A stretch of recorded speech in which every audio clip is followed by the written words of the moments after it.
Welcome to New Realities. My name is Alan Steinfeld, and this program is about the shifting of consciousness, how to be more conscious, how to wake up, how to deal with the world in whatever it may present to you. And that's why I'm talking to Pamela Brinker today, whose book is Conscious Bravery, Dealing with Addiction. Is that the subtitle? Dealing with a Very close. Caring for someone with addiction.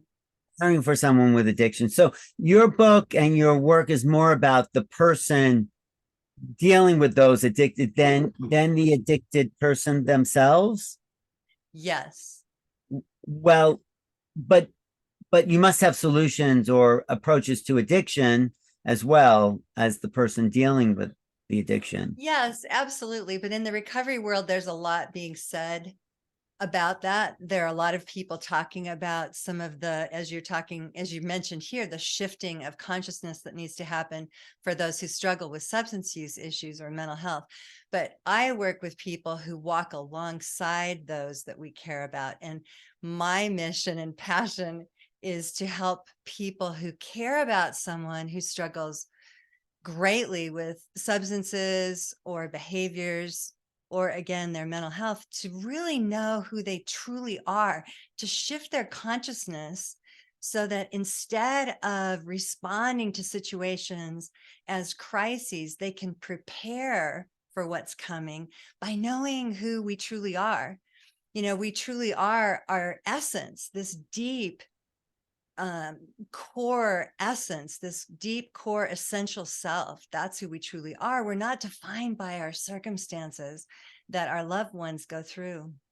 So, I mean, there's so much that came out of that statement you just said, but the first thing that comes up for me, because I've known some people who have addiction. I mean, in a way, all of the Gabor Mata says, he was so brilliant. He says we all have these addictions. But the first one thing that comes up for me is feeling guilty and responsible because that person is addicted. So how do you deal with someone who was saying, "Oh, it's my fault. It shouldn't have happened. I could have done something." What do you do about that? It's a great question. And I address that in the book as well. Basically, we need to start with practices that lead us into a place of shifting our beliefs. So, for example, I've had lots of guilt in my own life, and guilt's a normal response to someone that we care about who struggles with tremendous challenges and harrowing circumstances like homelessness and drug dealers and prescription medications that take them off the rails. So truly, we've got to begin and enter wherever we are with practices that help us build our resiliency. And so, for example, conscious breathing, like right now, you and I are having this beautiful connection. Our listeners are here with us. Hopefully, our listeners can breathe in with a very present inhalation and exhale with a huge release and get grounded. No matter what your circumstances are right now, if you can do that repeatedly, it's so much more beneficial than taking 3 deep breaths. Conscious breathing helps us shift our consciousness from, I've got to respond right now, or, oh my gosh, I feel so guilty. I didn't do something I should have. Maybe that's true. We should have done something we should have prior to this moment, but we can come back into this next moment with conscious awareness and make a shift, make a change based on using the breath to bring us into new awareness, bring us into our bodies, get us out of that reactivity mode and get us into a place where we can reset and actually respond. I know this work of conscious bravery comes with working on yourself and dealing with your own situation. And is it your son or two sons that have? I mean, is that what is your background a little bit about in this? Yes, good memory. 2 sons who've struggled and have had tremendous mental health challenges for about 12 years. And that came about when my then husband died of brain cancer. That was their stepdad, their beloved stepfather. And it threw them into a place where they didn't know how to handle their own pain. And so they saw substances of varying sorts as the solution to their grief and their solution to our new family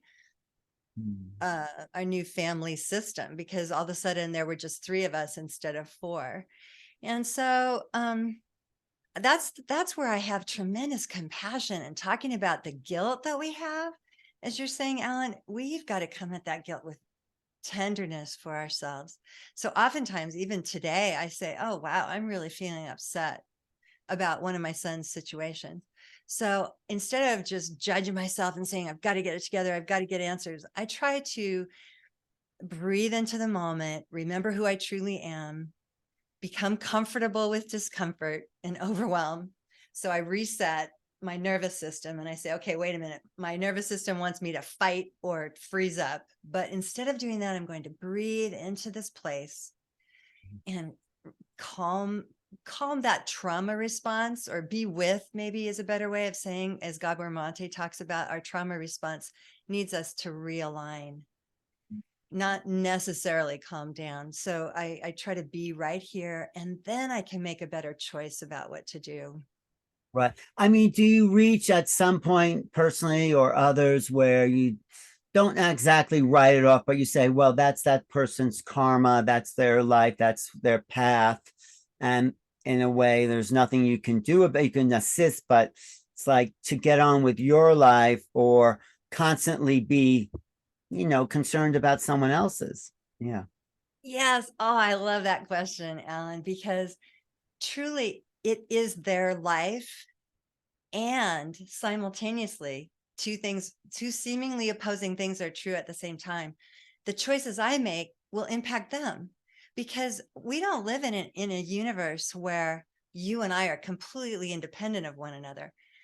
You and I are beings in this same bubble, in this infinitely expanding universe. And so anything I do will impact my sons, and things that they do will for sure impact me. I just got to decide, what are my boundaries?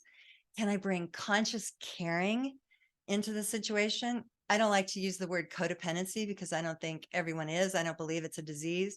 I think we all have to just look at, okay, I want to come in and help and maybe manage. They might need that at some time. They may need some kind of co-partnering, but certainly it's their path, it's their world. As you said, they have their own karma they've created. And at the same time, we're in this together. Do they know the work that you're doing and what inspired you? Are they aware of that? How You do bet. they feel about this and you? I mean, They're supportive. They are. They know that they've still just got to do their own thing, and they're trying to work toward their own well-being and health. And they see me as separate, that I have this, as I said, it's a passion to try to help others and get the word out about how parents and anyone who cares about someone in the wilderness of addiction, how they can find tools and resources for themselves. So they're with me in that. They do it their own way, though, which is somewhat different from how I might prefer them to do it. So I kind of have to, day by day, say, okay, aparigraha, which is in yoga, I've got to release and let go and die to what could have been, die to who they used to be, and come into this new life of this moment, this day. Who do I want to be today? Who are they today? So who you want to be and who they want to be are connected, but not dependent. Is that what you're saying? It's a great way to put it. Oh, Yes. And they've just, I have to constantly say, who they used to be has been greatly affected by both prescription drugs and street drugs. They've been using clear crystal meth. They've used a lot of hallucinogens. Clear is horrible. Designer drugs, horrible for your brain. And so their brains and bodies are altered. One of my sons has a compulsive skin issue. He picks at his skin and pulls at his hairs, and I think that can heal over time. The research is that it can. And yet he's got to really want that. He's got to really learn how to comfort and console himself. And so even though I know as a psychotherapist some solutions for him, I've got to wait until he's ready, if he even wants to hear anything from me about that. so he's still addicted some form of substance or I something. think he's dependent upon a couple of things, but he's in what he calls recovery and what I call recovery, because again, I don't love labels, Ellen, but I believe in harm reduction therapy. And not everybody can get and stay completely clean. I'm with Gabor Mate on that. A lot of my colleagues, I love TJ Woodward. He wrote Conscious Recovery. He's a new friend, and he's getting his conscious recovery curriculum into like 40 treatment centers around the country. I want to get what I teach into the hearts and minds of people like you and people that you know and love, so that we can realize we've got to take care of ourselves. We've got this sacred exchange that does occur. You know, our loved one may be struggling, but we got to take care of us so that we can be a tall tree and be sort of an oasis. Well, let me just stick with one metaphor. Be a tall tree so that they can come to us when needed, that sort of thing. Well, do you know Andrew Tartowski, harm reduction in New York City? He A has little bit. a great guy, and he really has Yeah. developed the idea of harm reduction, Tartowski. And but you also, Check him out. yeah, check him out. He's a really fantastic person. You know, just a good person. Really he's really dealing with levels and levels of how to work with people. But the other thing you said a couple of times is mental illness and addiction. I mean, they're not always the same, but I mean, how are they connected? Because a lot of the people who are addicted aren't necessarily mentally ill unless mental illness is an addiction. I don't know. Is there a line? Are they the same? I mean, there can be mentally ill people that go to addiction, become addicts, but where do you connect those two concepts? Well, the origins of both are in the same part of the brain. So those of us who struggle with mental health, which is most of us, as you know, have some form of anxiety or maybe panic, mild depression, maybe some trauma, some compulsivity. You know, we're all a little bit on the spectrum of something that challenges us, right? And then most of us have something that we turn to, coffee, chocolate, you know, eating issues that we turn to that may or may not be the healthiest for us. And so as we build conscious awareness, we can at least notice what we do and be curious about it. But that comes when we have this awareness that, yes, these two things are intermingled, our mental health and what we turn to when we want to resource for something that brings us overwhelm. And so most of us get overwhelmed or stressed daily by something, driving, you know. So what do? I encourage everyone to become more conscious and aware and breathe into it, get into our bodies and notice what's happening in my throat, in my neck, what's happening in my belly, and see our whole beings as very interwoven. What's happening in my mind? Is my mind racing? Am I calling out to that guy that he's a jerk? You know, what am I doing? Am I going home and telling myself I'm an idiot for blankety blank, or drinking too much at night, or overeating, or not sleeping well? You know, many of us have all these challenges. And so the more aware we can be, the more we can find healing for ourselves Mm. and then impact one another. Don't you think there might be a place where you reach a peace that passes all understanding, a peace where it's like, because I try not to be stressed. I try to like wake up and I'm really excited about possibilities and everything I'm involved with. And you know, the Chinese, I study Chinese medicine. They say the cure for any real illness is, what do they say? It's finding what you're here to do in the world. That's the cure for it. Yes, love it. So what you found sounds like what you're here to do, and that's your passion. And Yes. and so But you've asked two great questions. Is there peace that passes all understanding? For sure, Alan. Yeah.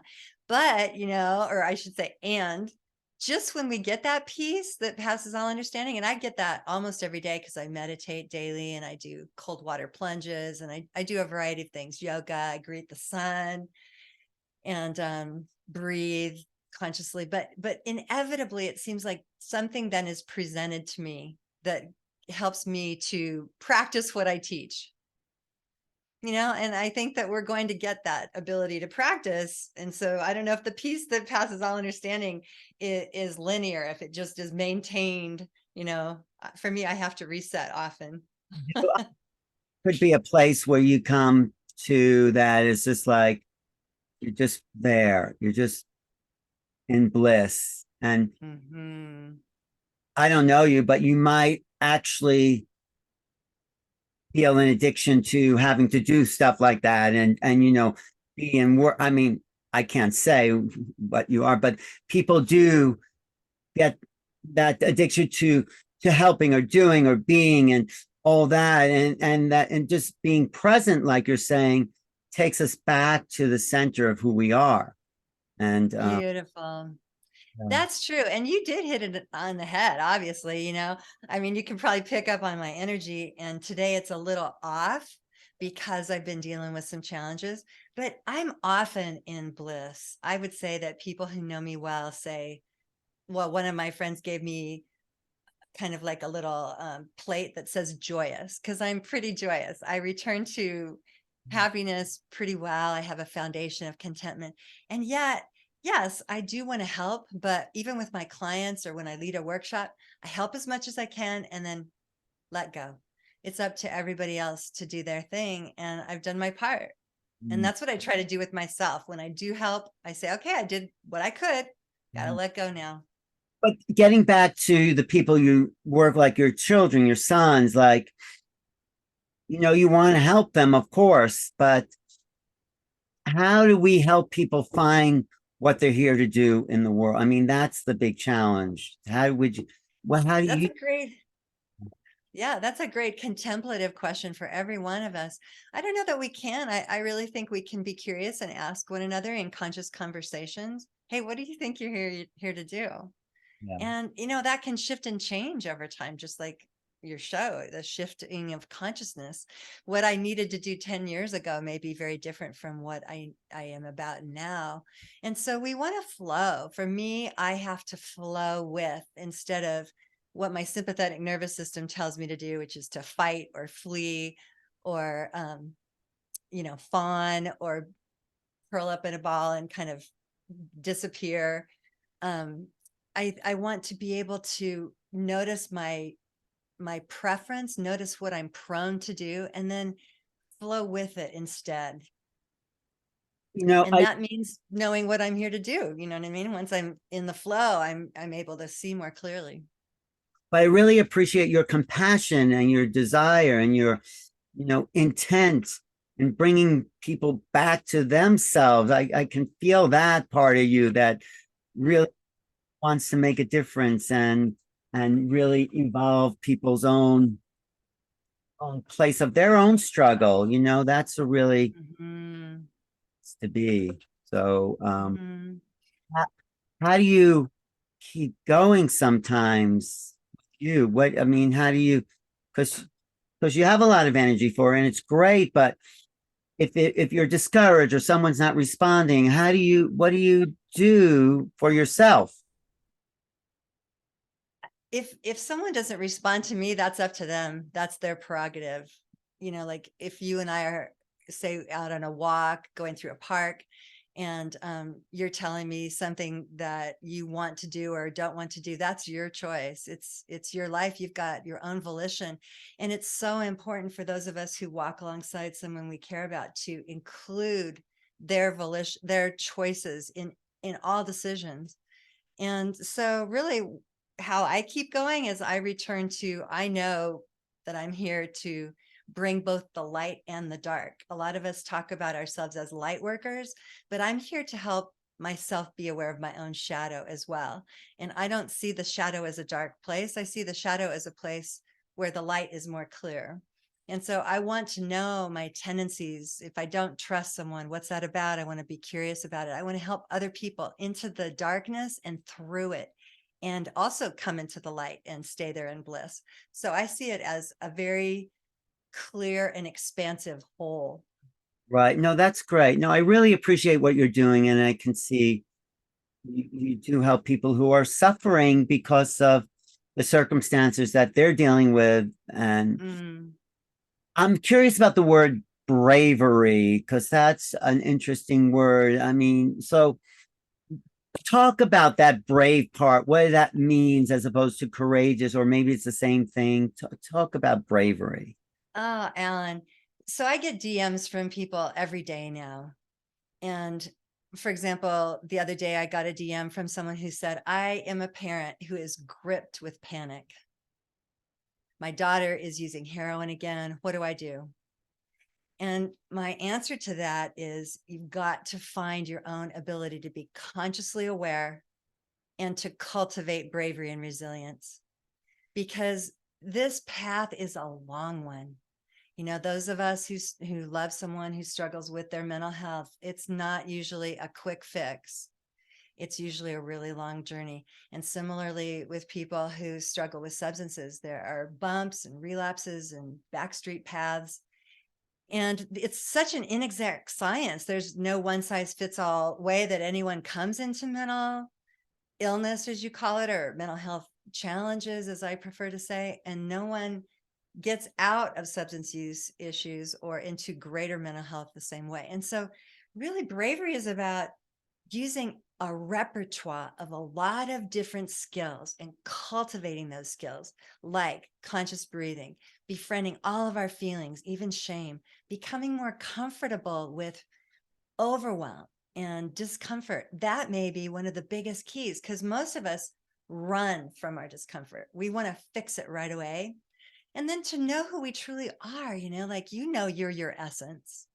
You're doing a lot of work in this world in a lot of different places, and who you're truly, who you truly are and what you're about. And for me, our essence is who we've been before birth into this life and through it. And it's not something that changes, like our emotions change, our thoughts change, but our essence is that stable part of us that's connected to the divine, it's connected to the universe, it's connected to each other. And so there's this interplay of awareness that comes when we remember who we truly are. And then we can cultivate bravery. Because if I just think that I'm this mom, or if I think I'm this teacher or this author, I'm stuck in a role or a position. Or if I think I'm my talents, like, I'm an athlete. If I think I'm that, then if I get an injury, then that kind of flies out the window. But when I know I'm my essence, I'm clear on what I do will change, but I can have bravery that I'm choosing from this array of options at any given time. And I can choose the bravery that's needed at the moment. I like to say that conscious bravery isn't always tough as nails. It can look like softness and it can sound like stillness, but we want to be able to do it all.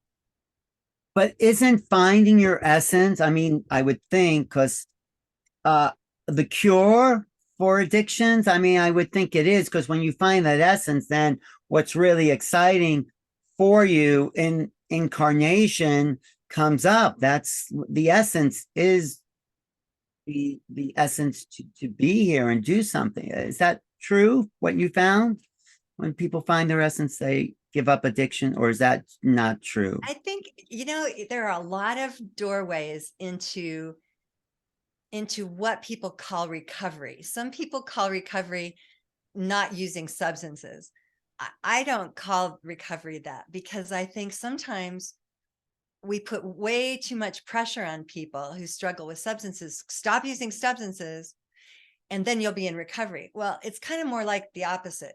We come into recovery and we begin this healing path, and then we start seeing, oh, I'm really not getting what I want from that substance. In my relationships are going all to heck, and my job is suffering. I'm not sleeping well, And so as we move into what most people call recovery, we have greater awareness and we know who we truly are more. But, different people have different levels of awareness first. Some people start knowing, I need to work out more and then I'll feel better. And then I don't want to drink at night or whatever. Other people feel like, if I really love myself more, then I feel like I'm more capable and I don't need to rely on weed at night so much, and a lot of people have used weed wonderfully, but there are a lot of people I know too who are very addicted to it. And high a lot of the time. And so is that helping them is the question. Finding the essence.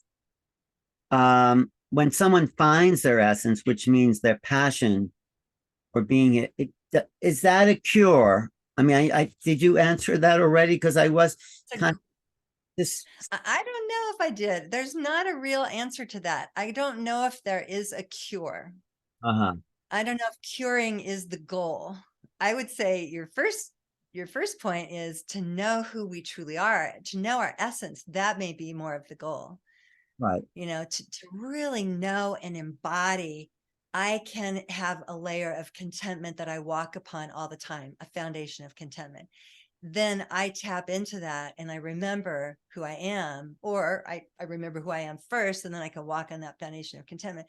Then I don't really want substances or these negative behaviors as much. So yes, I think in general, if we know who we truly are, we're more inclined to have a better outcome. Right. I mean, if you know who you are, it seems to me, then you don't want to add something onto your consciousness or mental state that is not of your essence. And, so many people talk about plant medicine and, I mean, Yeah. and I say, if you don't need medicine, if you're not sick, so people do it, it becomes another addiction doing ayahuasca or whatever. And that's sort of Right. in the way of what that was really supposed to do, which was clear you, and then it becomes another thing. Even among shamans, I've seen that, and So so true, same. And so maybe there isn't a real answer to this because there is a brain dysfunction. There's a brain disorder happening when people are dependent upon, for example, methamphetamines. oh yeah, And so if they know who they truly are, I know people who know who they truly are, but they're still dependent upon meth. And really, so it's got to be because there's this compulsion. It's like the craving for meth, for example, is like you've got diarrhea and you have to go to the bathroom. And stress can induce that, and other kinds of trauma or rejection or shame. And so all these things are interwoven. That's why there's not one easy answer, my friend. And so I think we all have to be aware that a lot of things have to be worked on at once. A little bit of this, a little bit of mental clarity, a little bit of kind of trying to heal my shame, my trauma, a little bit of my physical dependence. We kind of have to come at the whole being, which I think is heart, body, mind, intuition, and the energy space around us. Not be around people that bring that out in us, for sure, is part of it too. That's why I say energy space. well, no, I really appreciate how deep you've gone into this subject, into this field, into dealing with people on so many levels that I haven't experienced, or you've seen it, you're there, you're dealing with your children, so the depths of that situation. So I want to ask you a kind of next question. I have Thank you. friends who have a child. He's sort of has these angry outbursts, and he's a little disturbed, and they want to do psychedelic therapy with him. I was just wondering what your opinion about microdosing psychedelics to kind of shift old patterns of behavior. Have you heard about that or talked about that? Absolutely. Some of the more progressive treatment centers and clinicians are doing that in this country.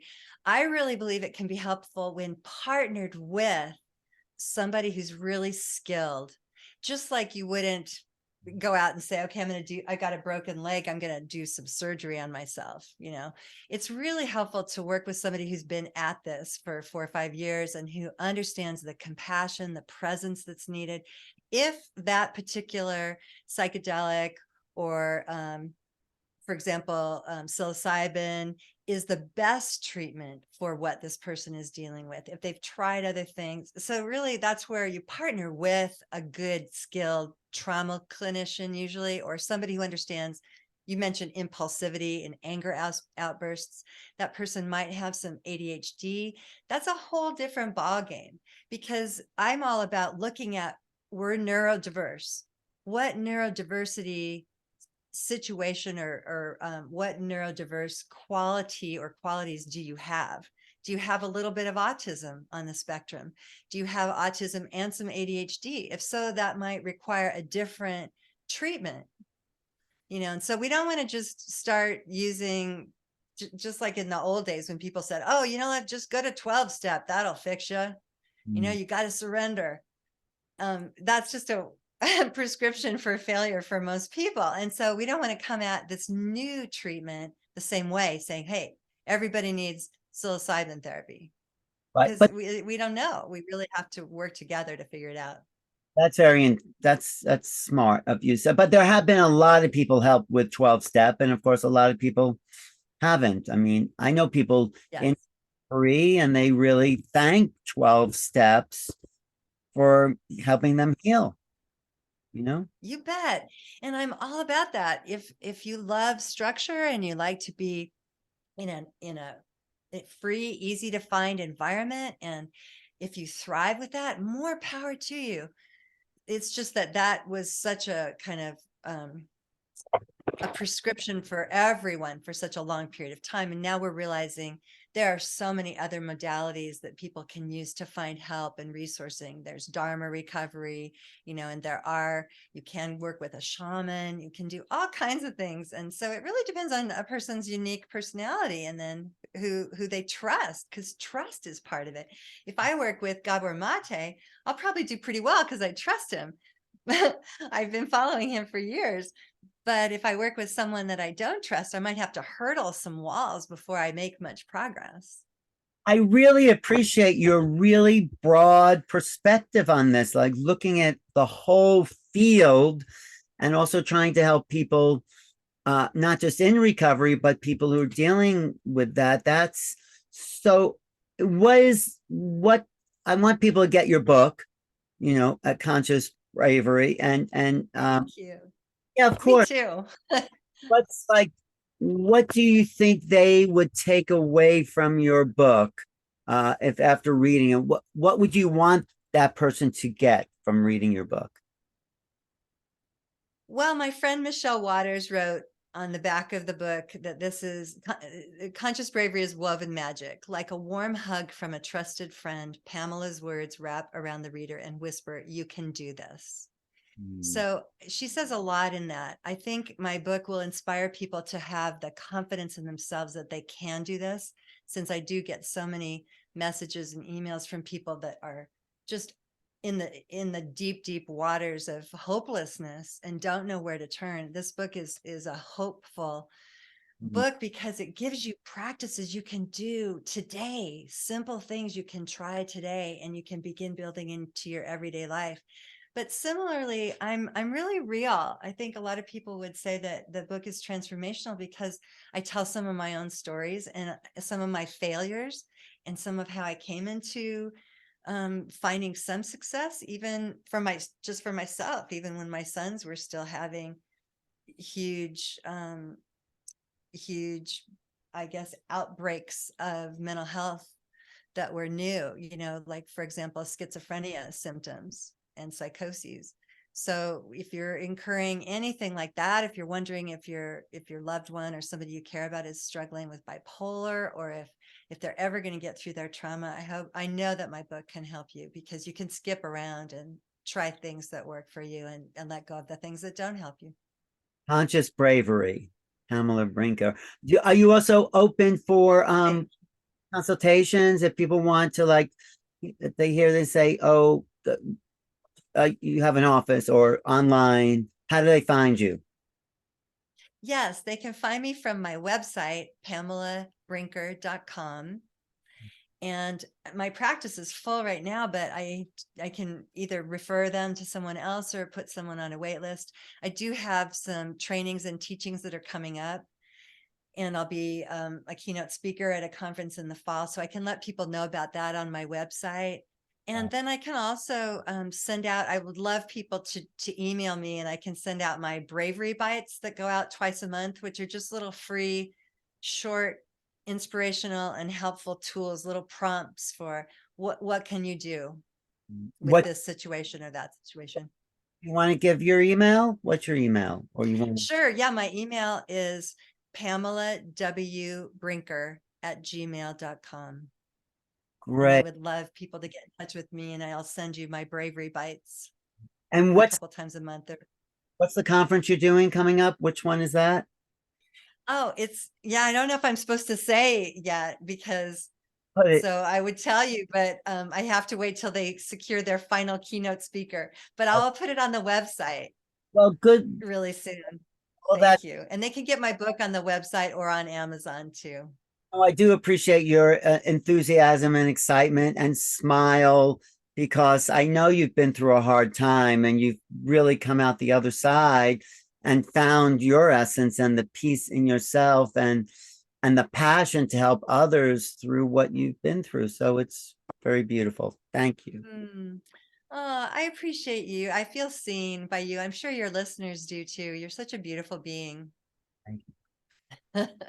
I learn every time I do an interview. I do it because I want to know, and there's situations other people have had in their lives that happen, but by your experience, you're giving me that knowledge and that emotion that I get to learn more about humanity and what people are like. So thank you.